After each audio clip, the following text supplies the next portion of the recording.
ਅਗਲੀ ਖਬਰ ਵੱਲ ਚਲੀਏ। ਯੂਐਸ ਦੀ ਜੋ ਸਟੇਟ ਡਿਪਾਰਟਮੈਂਟ ਆ, ਉਹਨਾਂ ਨੇ ਅੱਜ ਅਨਾਉਂਸ ਕੀਤਾ ਆ ਵੀ ਕਿਸੇ ਵੀ ਤਰ੍ਹਾਂ ਦਾ ਜਿਹੜਾ ਵੀਜ਼ਾ ਲੈਣ ਦੇ ਲਈ, ਖਾਸ ਕਰਕੇ ਜਿਹੜਾ ਵਿਜ਼ਟਰ ਵੀਜ਼ਾ ਆਉਂਦੇ ਹੈਗੇ ਆ, ਉਹਨਾਂ ਐਪਲੀਕੈਂਟਸ ਤੋਂ $15,000 ਤੱਕ ਦਾ ਜਿਹੜਾ ਬੌਂਡ ਆ ਉਹ ਰਿਕੁਆਇਰ ਕੀਤਾ ਜਾ ਸਕਦਾ ਹੈਗਾ। 5,000 ਦਾ ਵੀ ਹੋ ਸਕਦਾ, 10,000 ਦਾ ਵੀ ਹੋ ਸਕਦਾ, 15,000 ਦਾ ਵੀ ਹੋ ਸਕਦਾ।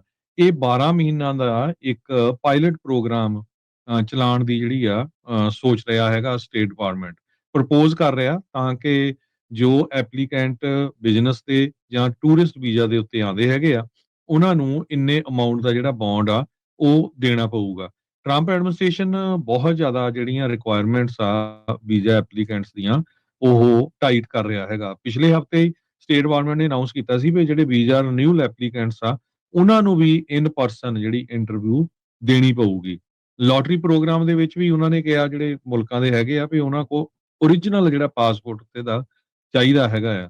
ਸੋ ਇਮੀਗ੍ਰੇਸ਼ਨ ਨੂੰ ਲੈ ਕੇ, ਪੋਲੀਟੀਕਲ ਅਸਾਈਲਮ ਨੂੰ ਲੈ ਕੇ, H1B ਵੀਜ਼ੇ ਨੂੰ ਲੈ ਕੇ, ਤੇ ਹੁਣ ਜੇ ਤੁਸੀਂ ਵਿਜ਼ਿਟ ਵੀ ਕਰਨ ਆ ਰਹੇ ਆ ਉਹਨਾਂ ਦੇ ਕੋਲੋਂ ਇਹ ਜਿਹੜਾ ਆ ਬੌਂਡ, ਇਹ ਕੋਸ਼ਿਸ਼ ਹੋ ਰਹੀ ਆ ਵੀ ਇਹ ਲਾਗੂ ਕੀਤਾ ਜਾਵੇ ਤਾਂ ਕਿ 5,000 ਜਾਂ 10,000 ਜਾਂ $15,000 ਤੱਕ ਜਿਹੜਾ ਬੌਂਡ ਆ ਉਹ ਮੰਗਿਆ ਜਾ ਸਕਦਾ ਹੈ।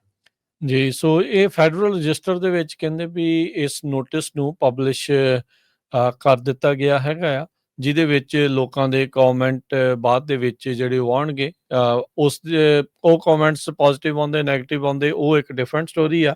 ਪਰ ਜਿੱਦਾਂ ਹਰਜੋਤ ਜੀ ਨੇ ਕਿਹਾ ਵੀ ਕਾਫੀ ਚੀਜ਼ਾਂ ਜਿਹੜੀਆਂ ਟਾਈਟ ਆ ਉਹ ਇਮੀਗ੍ਰੇਸ਼ਨ ਦੇ ਬਾਬਤ ਕੀਤੀਆਂ ਜਾ ਰਹੀਆਂ।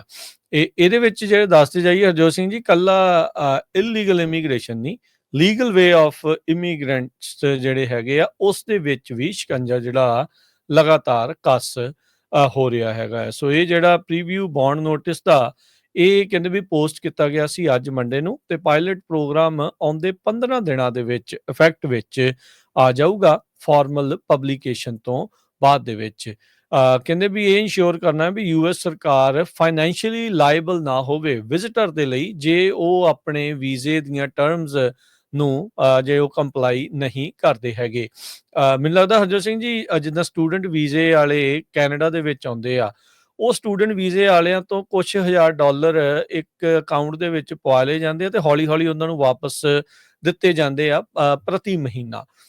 ਸੋ ਇਸੇ ਹੀ ਕਹਿ ਸਕਦੇ ਹਾਂ ਵੀ ਤਰਜ਼ ਦੇ ਉੱਤੇ, ਇਸੇ ਆਧਾਰ ਦੇ ਉੱਤੇ ਜਿਹੜੇ ਲੋਕ ਇੱਥੇ ਹੁਣ ਅਮਰੀਕਾ 'ਚ ਆਉਣਗੇ, ਚਾਹੇ ਉਹ ਵਿਜ਼ਟਰ ਵੀਜ਼ੇ ਦੇ ਉੱਤੇ ਆ, ਜਿਹੜੇ ਨਾਨ ਇਮੀਗ੍ਰੈਂਟ ਵੀਜ਼ੇ ਦੇ ਉੱਤੇ ਆ, ਖਾਸ ਕਰਕੇ ਟੈਂਪਰੇਰੀ ਵਿਜ਼ਟਰਸ ਜਿਹੜੇ ਆ, ਉਹਨਾਂ ਨੂੰ ਜਿਹੜਾ ਆ ਉਹ ਇਹਨਾਂ ਬੌਂਡਸ ਦੇ ਲਈ ਜਿਹੜਾ ਉਹ ਅੱਗੇ ਲਿਆਂਦਾ ਜਾ ਸਕਦਾ, ਕਿਉਂਕਿ ਸਟੇਟ ਡਿਪਾਰਟਮੈਂਟ ਨੋਟਿਸ ਇਹ ਕਹਿੰਦਾ ਆ ਵੀ ਬਹੁਤ ਸਾਰੇ ਜਿਹੜੇ ਟੈਂਪਰੇਰੀ ਵਿਜ਼ਟਰਸ ਆਉਂਦੇ ਆ ਅਮਰੀਕਾ ਦੇ ਵਿੱਚ, ਏਲੀਅਨਸ ਜਿਹੜੇ ਕਹਿੰਦੇ ਵੀ ਅਪਲਾਈ ਕਰਦੇ ਆ ਵੀਜ਼ੇਸ ਦੇ, ਖਾਸ ਕਰਕੇ ਟੈਂਪਰੇਰੀ ਵਿਜ਼ਟਰ, ਬਿਜ਼ਨਸ ਫਾਰ ਪਲੇਜਰ, ਜਾਂ ਜਿਹੜੇ ਨੈਸ਼ਨਲਸ ਹੈਗੇ ਆ ਹੋਰ ਕੰਟਰੀਜ਼ ਦੇ ਜਿਨ੍ਹਾਂ ਦੇ ਵੀਜ਼ਾ ਓਵਰਸਟੇ ਰੇਟਸ ਬਹੁਤ ਜ਼ਿਆਦਾ ਆ, ਤੇ ਕਹਿੰਦੇ ਵੀ ਸਕਰੀਨਿੰਗ ਤੇ ਵੈਟਿੰਗ ਇਨਫੋਰਮੇਸ਼ਨ ਜਿਹੜੀ ਆ ਉਹ ਡੈਫੀਸ਼ੀਐਂਟ ਆ, ਯਾਨੀ ਕਿ ਉਹਨਾਂ ਬਾਰੇ ਸਾਨੂੰ ਪੂਰਾ ਪਤਾ ਨਹੀਂ ਹੁੰਦਾ।